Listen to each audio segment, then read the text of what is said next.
السلام عليكم عزيزي مشاهد قناة الدرع. النهاردة عندنا حلقة نار مليئة بالأخبار، وكعادتنا إن شاء الله هتكون قوية وفيها ردود نارية، بس فضلا وليس أمرا الشير والدعم واللايك، واللي ما اشتركش يشترك ويفعل زر الجرس عشان يوصل له كل جديد. اوعى تجري الحلقة، اوعى تطلع من الفيديو، لأن عندنا أخبار كبيرة جدا ومفاجآت مدوية. بطلها مين؟ بطلها المستشار مرتضى منصور ويتبعه أحمد حسام ميدو وهلم جر. هنخش في العناوين ومنها إلى التفاصيل. أول عنوان معانا النهاردة: حسين لبيب يصدر بيان مجلس إدارة الزمالك برئاسة الكابتن حسين لبيب يتخذ كل الإجراءات القانونية ضد المعزول مرتضى منصور. ثم مرتضى منصور ورد ناري وعنيف تجاوز فيه كل الخطوط الحمراء، هنخش ونتكلم فيه أيضا. معانا أحمد حسام ميدو اللي بيناشد جمهور الزمالك للم تبرعات علشان يقدروا يدفعوا أرض 6 أكتوبر. أسمع كلامك أصدقك، أشوف شيكاتك المفتوحة أستعجب. ثم معانا أيضا شادي عيسى وتهكمه على سيد عبد الحفيظ والكابتن محمود الخطيب، وينتظروا رد ناري من الدرع إن شاء الله. ومعانا بقى المعركة الكبيرة اللي بدأت أيضا بين مرتضى منصور وعمرو أديب. مرتضى منصور رد عنيف برضه على عمرو أديب، ولكن عمرو أديب بدأ وقال له إن الخطيب غلطان إنه ما حبسكش. ثم التاني مرتضى منصور بيرد عليه وبيقول له أنا اللي هحبسك يا عمرو. وهنخش في التفاصيل لأنها تفاصيل دسمة جدا. بسم الله الرحمن الرحيم، والصلاة والسلام على أشرف المرسلين. حلقة إن شاء الله تنول إعجابكم. اللهم عليك باليهود ومن ولاهم، وانصر أهلنا في فلسطين، وأعز الإسلام والمسلمين، واحفظ مصر والأمة العربية والإسلامية أجمعين. ونخش في حلقتنا النارية اللي زي ما قلت لحضرتك اوعى تجري الفيديو واسمعها للآخر. هنخش في البيان اللي قاله نادي الزمالك ونزله. قام مجلس إدارة نادي الزمالك برئاسة الكابتن حسين لبيب. مش عارف ازاي برئاسة الكابتن حسين لبيب، المفروض يكتبوا يا جون ادوارد يا اما ممدوح عباس، ولكن هنخش في البيان زي ما هو. باتخاذ كافة الإجراءات القانونية ضد المعزول. وهنا قصف جبهة كبير للمستشار مرتضى منصور أثار غضبه ورد ردود نارية، بس هنيجي في الردود بتاعته. لسه بنتكلم في البيان بتاع الزمالك. وتقدم بعدد من البلاغات إلى السيد المستشار محمد شوقي النائب العام، وذلك بهدف مصالح النادي والحفاظ على المال العام. هو الهدف يا سيادة رئيس النادي حسين لبيب، هو الهدف ان انت بتقول حماية النادي ومصالحه من مين؟ من مين؟ هو مرتضى منصور اللي قال لك تسلم النادي لجون ادوارد مثلا؟ ولا هو اللي قال لك طول فترة رئاستك وانت كمان في اللجنة المؤقتة انك ما بنيتش حاجة على ارض الواقع في ارض 6 اكتوبر؟ ولا هو اللي قال لك انك توهم جماهيرك بالتجديد لزيزو وان هو مش هيمشي من اصول النادي ومش زيزو ببلاش؟ هو مرتضى منصور اللي قال لك تعمل ده. فين يعني الحفاظ على المال العام من مرتضى منصور؟ هو مرتضى منصور دلوقتي في النادي عشان تقول له الحفاظ على المال العام، ولا هي اي بروباجندا وتاخدوا الناس في حتة تانية عن الارض اللي انتوا سلبت منكم او اتاخدت منكم بالقانون، وانتوا مش عارفين تعملوا ايه في الفلوس اللي عليكم للمستثمرين اللي انتوا خدتوا منهم الفلوس علشان تبنوا لهم حاجات مخالفة على الارض اللي تخص المنشآت الرياضية؟ طبعا مش عارفين يعني ايه مصالح النادي والحفاظ على المال العام. هو بيطلع يقول لك انت فيك وفيك وفيك ومعايا مستندات، اطلع رد عليه بمستندات، قدم مستنداتك واطلع كده رد عليه رد قوي عنيف. انما نكمل. ويؤكد مجلس إدارة نادي الزمالك أن محاولات الهدم وتعطيل المسيرة. هو أنتوا عملتوا مسيرة أصلا لنادي الزمالك يا حسين يا لبيب أنت ومجلسك؟ ولا أنتوا موجودين أصلا في الصورة دلوقتي علشان تقولوا إن في مسيرة؟ أنتوا خلاص اتركنتوا على الرف، والنادي مع صاحبه جون إدوارد اللي ماشي وماسك كل حاجة في النادي. حضرتك أنت بتقول لي تعطيل المسيرة. هل مرتضى منصور هو اللي خد منك الأرض؟ مرتضى منصور اللي قال لك ما تبنيش على الارض، وقال لك توعد الجمهور بوعود زائفه وما بتتنفذش على ارض الواقع. وبيقول لك ايه؟ لن نتسنى ايه لن تثني النادي عن تحقيق حلم الجماهير القلعة البيضاء وتشييد الفرع الجديد بمدينة 6 أكتوبر. زي ما قلنا بنقول على أحمد حسام ميدو: أسمع كلامك أصدقك، أشوف الأرض بتسحب أستعجب. هو حضرتك ما فوقتش دلوقتي إنك تحقق حلم جماهير نادي الزمالك غير لما اتسحبت منك الأرض، غير لما هيجت الجماهير وعمالين يعملوا ضغط عالي على البلد والحكومة والناس الخاصة بالإسكان علشان يرجعوا لهم الأرض؟ أنت عملت إيه لنادي الزمالك؟ أنت خليته خرابة، كل الفرق عندك مشنشة تعبانة، بتخسر كل البطولات. فما تجيبش بقى ايه وتخت المشاعر الجماهير وتلعب على الوتر الجماهير، لان سيد من يلعب على الوتر ده هو مرتضى منصور. ومن هنا هنخش في الرد الناري، بس اخبط اللايك عشان الحلقة تستاهل منك ان شاء الله. ده رد ناري لمرتضى منصور، قصف جبهة عنيف تجاوز فيه كل الخطوط الحمراء والخضراء والصفراء وكل الخطوط اللي انتوا تعرفوها.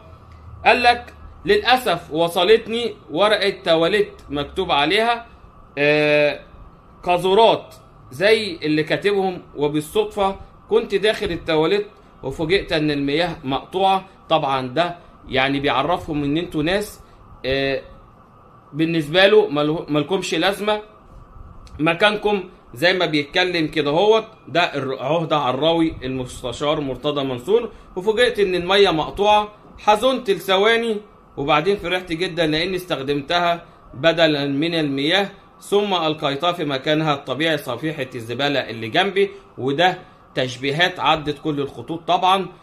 قصف جبهة ناري وجامد، وبيقلل من الناس تقليل جامد جدا، وبيعرفهم ان انتوا مالكوش لازمة في النادي، وانكم يعني لستوا ذو صفة عنده، وانكم انتوا اصلا مش في دماغه. ونخش على النص التاني من البيان. بيقول لك: بيانات ايه يا شوية حرامية، انا معزول تمام، انتظروني انا هديكم بالجزمة. طبعا انا بقول لحضرتك اللي مكتوب، ما اقصدش الالفاظ اللي هو كاتبها، بس بعرفك الردود اللي ردها الراجل عليهم غدا بالصوت والصورة والمستندات. وهنا بقول لك اطلع رد عليه بالمستندات. هنا بيقول لك هرد عليكم بالمستندات مش بالجعجعة والكذب. طبعا عشان الناس كلها دايما بتتهموا بالجعجعة والكذب، انا بتكلم على الردود بين ده وده. فقال لهم وهددهم ان هو هيطلع يتكلم بمستندات. واحنا عارفين ان المستشار مرتضى منصور محامي كبير وليه اساليبه يعرف يجيب بها مستندات، ويعرف خبايا كتير، وليه اتصالات عديدة يعرف يستخلص منها معلومات ويطلع يتكلم فيها. وقال للراجل: فيكم يرد عليا بالمستندات والا اقسم بالله هدعو اعضاء النادي للاجتماع بهم داخل النادي ولن تنضربوا الا، يعني طبعا كلمه مش هعرف اقولها، باحذيه النساء.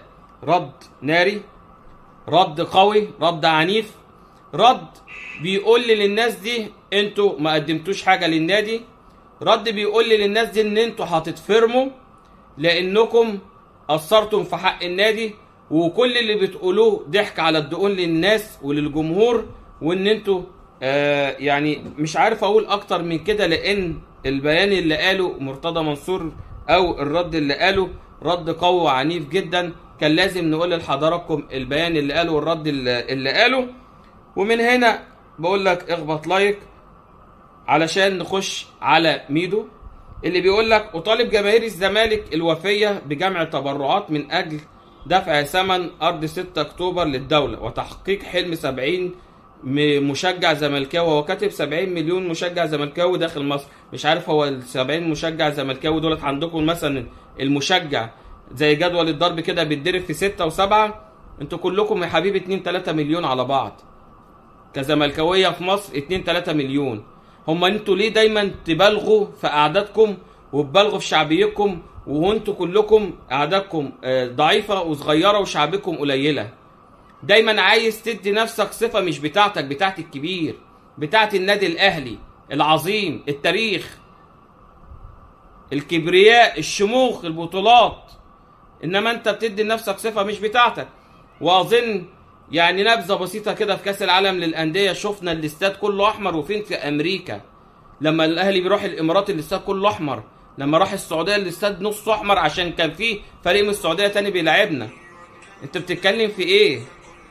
فنخش على اللي قاله. قال لك يعني بطالب الناس ان هي تجمع تبرعات علشان نسدد ثمن الارض. يعني انت واخد الارض من 2003 مستني تجمع تبرعات في 2025 عشان تسدده. طب لما انتوا بعتوا جزء من الارض يا ميدو، ما اديتوش الدوله حقها ليه في الارض؟ يعني ما سددتوش ليه من الفلوس اللي انتوا خدتوها ما يقرب عن مليار جنيه؟ ما سددتوش بهم اي حاجه في حق الدوله. ليه ما اديتوش الدوله فلوسها؟ وليه دايما تيجي على الغلبان اللي هو يا عيني مرتبه 2000 3 4000 جنيه وعنده ولاده فيها مدارس وعنده اكل وشرب، وجاي تطلب منه ان هو اللي يدفع وانت ما بتدفعش ليه؟ فين ملايينك؟ فين ملايين ممدوح عباس؟ فين ملايين حسين لبيب وشركاء في المجلس؟ فين ملايين جون ادوارد اللي سلمتوه النادي وبعتوه له تقريبا بيع وشراء او اجرته له؟ فين الناس دي؟ فين شيكاتك المفتوحه يا ميدو؟ فين شيكاتك المفتوحه؟ ولا الناس دي بس هي اللي تدفع؟ تحرقوا دمهم جلطات وسكر وضغط وخناقات، والناس تروح تطلق مراتاتها وتضرب في عيالها عشان بتخسروا وتكسروا نفسهم قدام الفرق، ودايما بطولات بتروح منكم مش عارفين تعملوا اي حاجه. فهو ده اللي تطلب منه انه يتبرع؟ طب ما شفناكش انت اتبرعت ب 50 60 مليون مثلا للزمالك، ما شفناكش انت وقدامى لعيبه الزمالك عملتوا صندوق كده واتبرعتوا للزمالك. ليه دايما الغلبان هو اللي يتبرع؟ انا يا عم مستعد اتبرع لك حتى لو بجنيه، صبح على نادي الزمالك بجنيه، بس جاوبنا على الاسئله اللي قلتها لك دي. راحت فين الفلوس اللي اشتريتوا بيها الارض؟ دفتر الشيكات اللي احنا عارفينه واللي انت قلت عليه فينه؟ فين ممدوح بيه عباس واعضاء مجلس الاداره والرجال الاعمال الزملكاويه؟ فين ملايينك انت بقى؟ جاوبنا عليها، وبعد كده نتكلم في التبرعات ونجمعها لك. هنخش على عمرو اديب ومرتضى منصور. ما انا قلت لحضرتك في البدايه الحلقه بطلها مرتضى منصور. مرتضى بيه منصور فوجئ برد من عمرو اديب بيقول له انك انت الخطيب غلط انه ما حبسكش. اول حاجه، هو انتوا ليه كزملكاويه حتى في خناقاتكم مع بعض لازم الزك باسم الكابتن الخطيب ولازم الزك باسم النادي الاهلي؟ مش فاهم حاجه غريبه والله. يعني انت طالع ترد عليه تقول له غلطان الخطيب، ان هو ماله الخطيب اصلا؟ وبتدخل الخطيب في جمله مفيده ليه؟ وليه عايز تولع الامور تاني بين الخطيب ومرتضى منصور؟ ما انت لما تقول له كده ممكن يرد عليك ويقول لك خطيب مين ده اللي يحبسني واللي وبعد كده يبدا تاني مشاكل بينهم. ايه السم في العسل ده؟ فالراجل قال له عمرو اديب طبعا اتكلم على المستشار مرتضى منصور، قال له انت هتتحبس تاني وهو يا مرتضى، والزمالك هو اللي هيعيش. هو الزمالك ده مش واحده ست يا جماعه عشان يعيش وعشان يموت. الزمالك ده كيان كبير، نادي كبير، وما يستاهلش اللي انتوا بتعملوه فيه كاعلاميين او كرؤساء نادي او كلاعيبه قدامى. ما يستاهلش ان انتوا تعملوا فيه كده. عايز تطلع تحطه في جمله مفيده ولا ترد عليه، ما تجيبش سيره الاهلي، ما تدخلش سيره ناديك. النادي هيعيش وانت اللي هتموت او انت اللي هتتحبس. انت اللي هتتحبس وهحبسك. وان الخطيب غلطان اني ما حبسكش. فالمستشار برضو مرتضى منصور كان ليه رد، ما عداش طبعا الامر كده مرور الكرام، بس قال له انا اللي هحبسك يا عمرو اديب وهخليك تقعد في البيت قريب. فاكرني مش هعرف قصه العقود بتاعه الجمال والفيلات؟ كل المستندات عندي والاستدعاءات عندي، وايامكم سوده. ده رد المستشار مرتضى منصور على عمرو اديب. المستشار مرتضى منصور فتح جبهات ناريه على مجلس الاداره وادي عمرو اديب، وهنشوف ايه اللي هيحصل. ونتمنى ان الدوله تتدخل في الموضوع ده وتمنع القيل والقال والتراشق بالالفاظ اللي احنا شايفينه والبيانات اللي طالعه نازله والبلاغات اللي بيعملوها. باقي معانا شادي عيسى اللي الكابتن سيد عبد الحفيظ بيتسأل انت هتخش الانتخابات؟ قال لهم والله لو في مصلحة النادي هخش، بس في كبير لازم استأذنه، وده المتبع عندنا في النادي الاهلي. معلش يا سيد، اصل هم ما يعرفوش النظام ده يا حبيبي، ما يعرفوش النظام ده. هم يعرفوا ياكلوا في بعض، يعرفوا يرفعوا قضايا على بعض ويطعنوا في النتائج بتاعت الانتخابات هنا وهنا وهنا، فما يعرفوش الكلام ده. فقال لك هستأذن الكابتن محمود الخطيب كبير العيله، رضي ان انا انزل هنزل، مرضيش مش هنزل لمصلحه النادي. فشادي عيسى اتضايق قوي من الكلام ده وقال له انت تقصد كده ان ده صاحب النادي مش رئيس النادي؟ لا، اصل هو مش جون ادوارد، ده الكابتن محمود الخطيب. كلمه صاحب النادي دي تتقال على جون ادوارد يا حبيبي، اللي معاه كل حاجه، واللي قعد سيف الجزيري، واللي هيمشيه من النادي، والحاكم بامره، واللي همش مجلس الاداره كامل وقعدهم على كراسي كده في شمسيات على البحر، وهو اللي بيدير النادي. ده اللي يتقال عليه صاحب النادي، لان الكلام ده يتقال في نادي ملك الخطيب. نادي الاهلي ملك لجمهوره، شعبه، ان جمهور النادي الاهلي. ما عندناش رئيس نادي بنركبه على الجمهور ولا على الكيان، ولا لاعب بنقسطره ونعمله اسطوره كده وهميه وننفخه ونكبره على النادي ويبقى هو اكبر من النادي. الكلام ده حبيبي عندكم انتوا، مش عندنا احنا. لو انت كنت بتفهم صح كنت تطلع تحيي سيد عبد الحفيظ على احترامه الجم لمحمود الخطيب، واحترامه لمصلحه النادي، مش بيدور على مصلحته الشخصيه زي عندكم، ينزل الانتخابات وده خبط في ده. وكنت المفروض تضرب بالمثل عندك كنادي زمالك، اتعلموا من سيد عبد الحفيظ ان مصلحه النادي اهم، وان في كبير لازم يتاخد رايه، مش انك تطلع تتهكم على سيد عبد الحفيظ والخطيب وتعمل من الحبه قبه، وعايز تعمل حلقه على حس الكلام دوت. لا يا حبيبي، احنا عندنا تاريخ، عظمه، شموخ، عندنا ادب، عندنا احترام، عندنا لوائح وقوانين واسس بنمشي عليها. ومن هنا جت عظمه النادي الاهلي. يعني مش عايز اطول اكتر من كده. قلت لحضرتك اللي داير على الساحه الرياضيه بقى ان احنا نتمنى للنادي الاهلي ان شاء الله باذن الله الفوز على بيراميدز. بيراميدز عنده غيابات كتير، الاهلي عنده غيابات كتير، بس الاهلي عنده خط ناري هجومي كبير جدا. نتمنى ان شاء الله نشوف شخصيه الاهلي اللي احنا نعرفها، نشوف اداء يليق بالتيم اللي عندنا، نشوف فكر لمدرب يمتلك جواهر في الملعب. وان شاء الله جمهور الاهلي عظيم، شعب الاهلي وراكم بكره باذن الله، وان شاء الله تفرحونا ونشوفكم في حلقه جديده. سلام عليكم.